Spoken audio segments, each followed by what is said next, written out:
লিটন দাঁড়া দাঁড়া, আমার একটু আগে দে। নামাজ পড়ে আমার কাপড় চোপড় সব গোছানো লাগবে, বাড়ি যাব। হুজুর আমার ঈদের ছুটি দেছে, একটু তাড়াতাড়ি চাপ।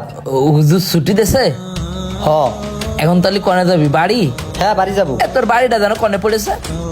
খুলনা সোনাডাঙ্গা। ও, একটু চাপ ভাই তাড়াতাড়ি। এই দিন নতুন পাঞ্জাবি কিনে দিছে তোর বাড়িতে? মামা দেছে একটা, আর আব্বা দুইটা দিছে। তোর আব্বা দুইটো দিছে? হ্যাঁ আব্বা এবছর দুইটা দিছে। তাহলে 3 সেট হইলো তোর মোট পাঞ্জাবি? হয় 3 সেট। একটু তাড়াতাড়ি চাপ না ভাই। তুই কোনো নিউজ টিউজ পাইছিস যে এলাকার কোনো লোক মাদ্রাসার ছেলেবেলের পাঞ্জাবি দেবে কিনা?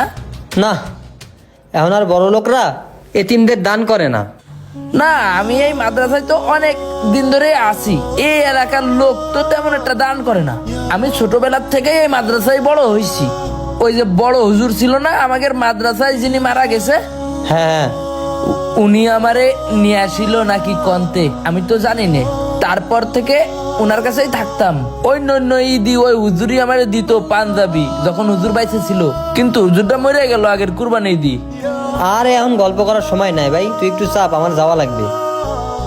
আর তুই আসবিনি কবে? এ বেটা কত মাস পরে বাড়ি যাচ্ছি, ছুটি কাটায় আরো 3-4 দিন আসতে লেট হবে। একটু দ্রুত আসিস, মাদ্রাসায় তো তোরা ছাড়া আমার কেউ নেই। যারা যারা আছে 5-7 জন, ওরা তো সব ছোট ছোট। বড়র ভিতর শুধু তোরা আসিস, এখন তোরা চলে যাচ্ছিস ছুটি, তাহলে মন টেকবে না আমার? আমরা তো সবসময় থাকি, 5-6 দিনের জন্য একটু মন টিকায় নে। ও, তারপরে একটু দ্রুত চলে আসিস। হ্যাঁ ঠিক আছে, চেষ্টা করবানি, না পারলে কি করার। ঈদে একটু ঘুরতে যাব, প্ল্যান আছে।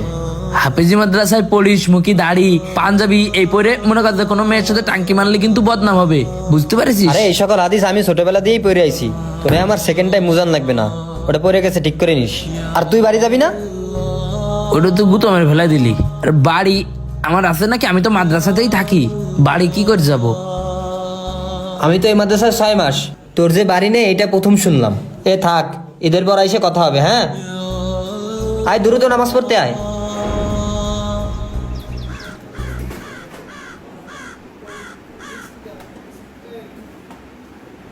বাড়িতে গেলে তোর তো আবার শয়তানে বেশি ধরে, ছুটি পাইলেই আসতে মন চায় না। এভাবে চলতে থাকলে আলেম হবি কিভাবে? বড় আলেম হওয়ার জন্য কষ্ট তো করতে হবে, ঠিক আছে? ভালোভাবে পড়াশোনা না করলে কি ইফতা পড়তে পারতাম? তাই বলি, বড় আলেম হতে হলে অবশ্যই মেহনত করতে হবে। আর সবাই ছুটিতে গেলে ছুটি শেষ হওয়ার সাথে সাথেই চলে আসবা। হুজুর, তাহলে আমার ছেলেটা নিয়ে যাচ্ছি। ঠিক আছে, ইনশাল্লাহ 5 ওয়াক্ত নামাজ মসজিদে জামাতের সাথে আদায় করবা, আর মায়ের সঙ্গে বাবার সঙ্গে সদাচরণ করবা এবং তাদের কাজে সহযোগিতা করবা। ঠিক আছে ইনশাল্লাহ।